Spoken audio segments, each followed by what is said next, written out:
El año pasado, experimenté uno de los sucesos más aterradores de mi vida. Aún no puedo evitar tener algún espasmo cuando recuerdo lo acontecido, pero supongo que tendré que recuperarme de ello, pues la vida sigue.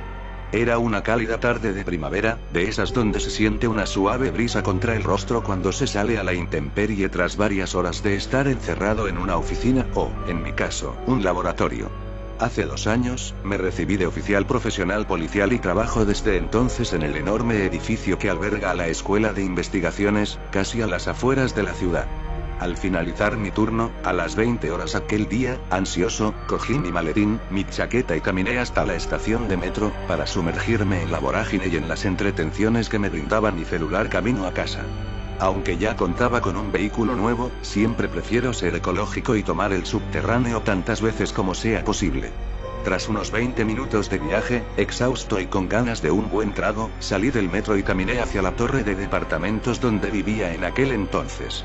Pese a que ya contaba con el dinero suficiente como para comprar una residencia en uno de los tantos condominios modernos de casas y edificios que se han inaugurado en la periferia de la capital, me pareció mejor idea comprar un departamento en el corazón de la ciudad al independizarme de mis padres, concretamente en la Torre 8 de la remodelación San Borja, en Santiago Centro, pues son construcciones antiguas, confiables y tengo excelentes referencias de estos conjuntos.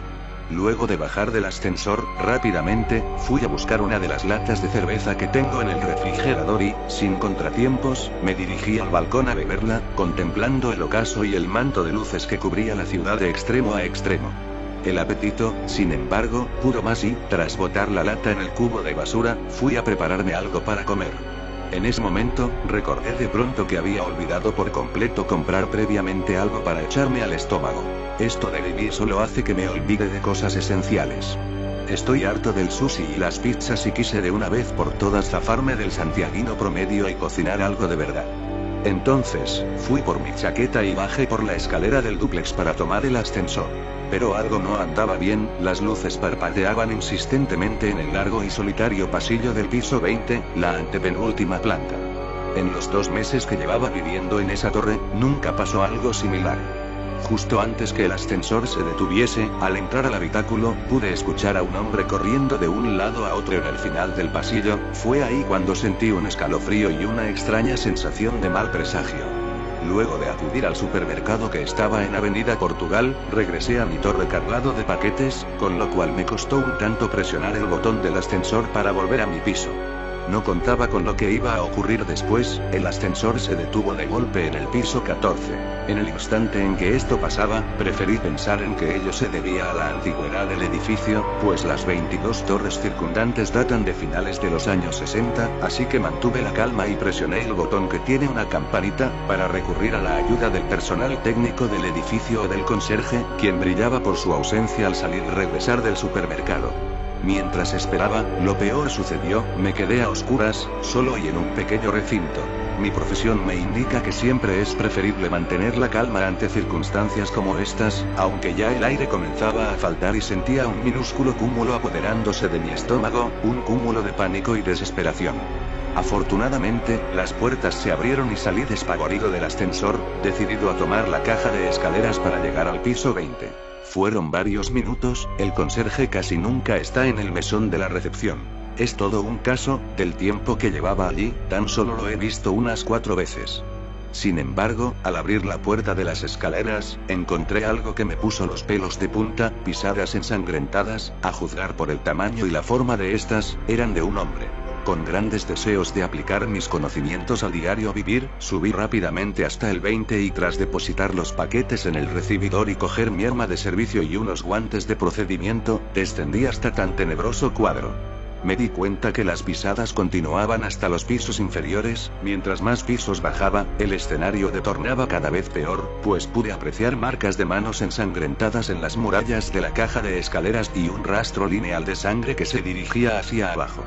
Todos estos indicios me hicieron dilucidar que alguien estaba cargando un cadáver sangrante.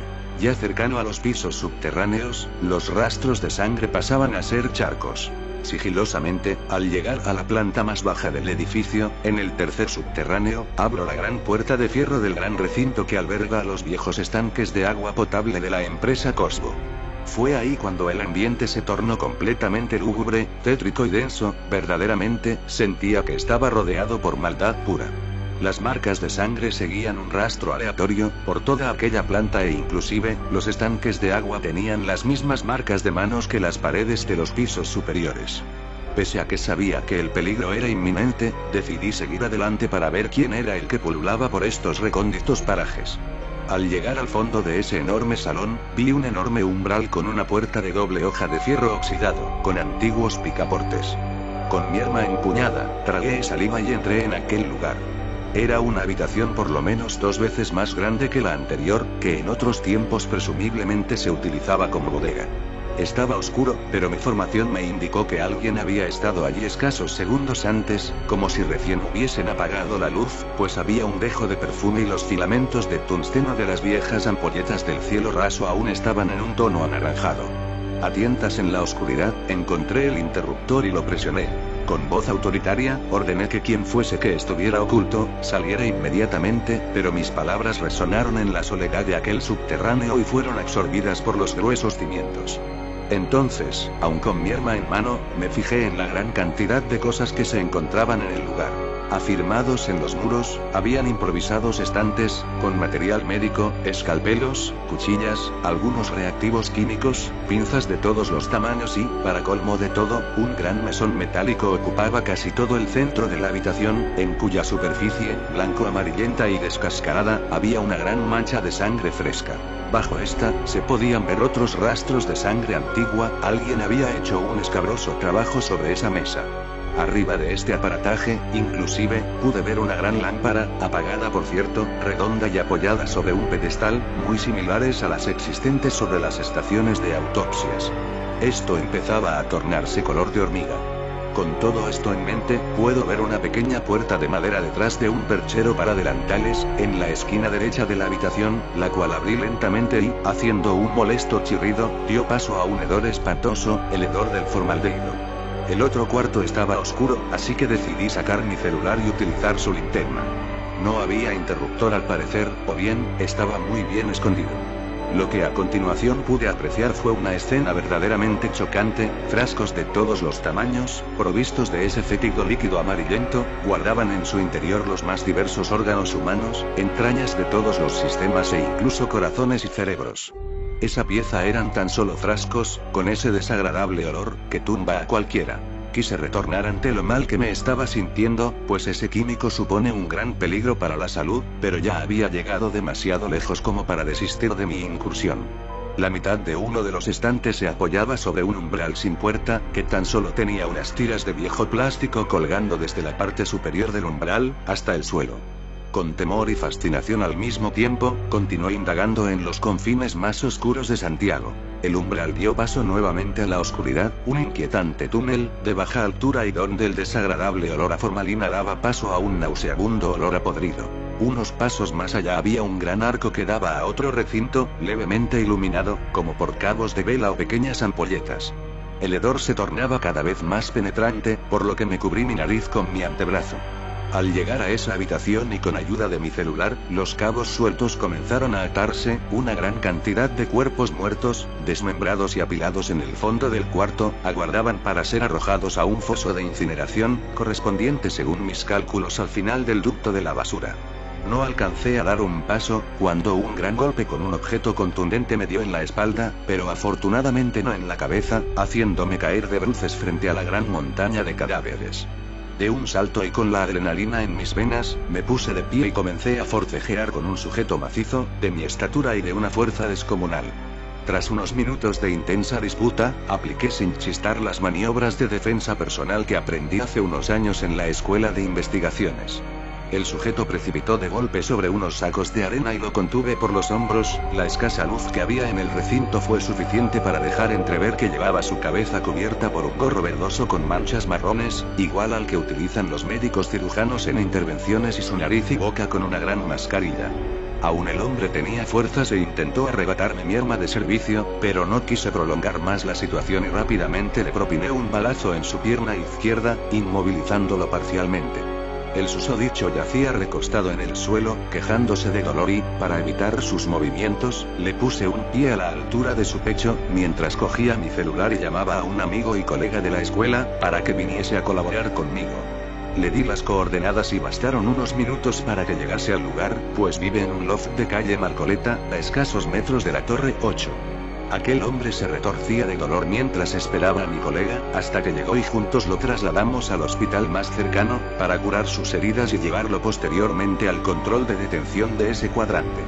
Fue precisamente en el hospital, con todas las luces del edificio, cuando recibí la mayor impresión en años. Pude reconocer que el sujeto que cometía todos estos sangrientos actos era el conserje del edificio, un hombre de unos 50 y tantos años de edad, completamente desquiciado y lleno de odio. Los días pasaron y se le dictó prisión preventiva mientras se esclarecían todos los hechos. Como yo viví este caso muy de cerca, quise llegar al fondo de esto. Todos los antecedentes de los ciudadanos del país se encuentran en archivos electrónicos y en línea, disponibles para fines investigativos, información a la cual nosotros como oficiales policiales, detectives y afines, tenemos acceso libre. Descubrí que este hombre, hace cerca de 30 años, era un destacado estudiante de medicina en una prestigiosa universidad del país.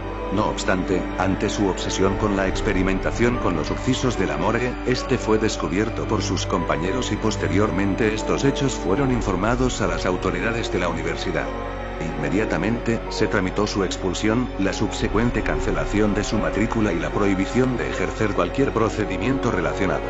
Su excesiva obstinación lo motivó a cometer terroríficos actos en la ilegalidad. Enloqueció.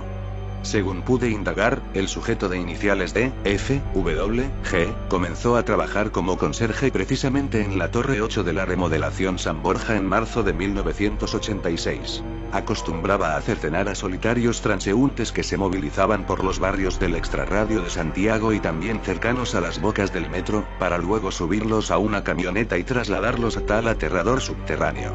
Las denuncias en los medios no se hicieron esperar, pero gran parte de ellas eran censuradas por los periódicos y la televisión de la época, pues podían hacer alusión a detenciones y ejecuciones propias de la policía secreta de Estado, muy comunes durante los años de dictadura.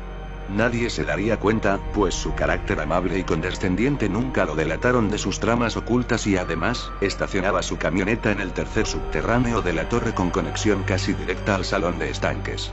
Según los últimos acápites del informe que narraba sus movimientos, el sujeto no volvió a cobrar víctimas a las afueras de Santiago, dado que desde los años 90, las empresas inmobiliarias y constructoras comenzaron a erigir enormes y modernos polígonos de viviendas, urbanizaciones y condominios provistas de casas y departamentos en los alrededores de la ruta de circunvalación, que hasta los 80 eran predios campestres y zonas de límite urbano, especiales para cometer estos crímenes. Fue allí cuando tomó la decisión de comenzar a asesinar gente durante las noches en los alrededores de las torres, entre los frondosos árboles del Parque San Borja e incluso dentro de la misma torre, para trasladarlos a aquel oscuro recinto y practicar toda clase de experimentación con ellos, en el mesón que se encontraba a escasos metros del salón de los estanques de agua. Finalmente, el asesino fue condenado a 60 años de prisión, dado su prontuario. Actualmente, me he permitido comprarme una hermosa casa a las afueras de la ciudad, pues luego de aquello, no quiero volver a pisar una torre de departamentos en mi vida, más aún si